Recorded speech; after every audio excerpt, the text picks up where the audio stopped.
अरे बउआ ई बियाह वाला गीत केकरा ना बजे छे रे? जकर बाप पढ़ल लिखल है तो ओकरे जन गीत बजे था जान के तो हमर बाप पढ़ल लिखल नहीं छे, ढलेल बकलेल छे। अच्छा रो अगला साल तोरो बियाह कहिए देबो। यहाँ एक साल कह के तो हमर 30 साल बीत गेले। अब की हेते बियाह क्या का बाप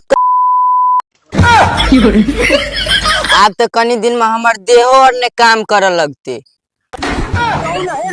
हेरो सार एते लोग भाई के बियाह करे छे देखौसो नहीं लगे छौ जे भाई के बियाह करबे। हमरो कपार पर बोझ साला शांत भ जेतै हैं। वही जे गांव समाज के भोज नहीं खिवा पड़ते हे चला का खन उ काम कर, खन उ काम कर, खन माल जो चरवेला, खन जो भैंस चरवेला, थोड़ा सा पूरा हिट हाट में फिट फाट में रहे छे तब न नीक नीक छोरी पटे छे।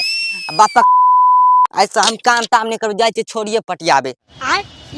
हीरे बेटे बाबूजी ये तू जे पागल छे।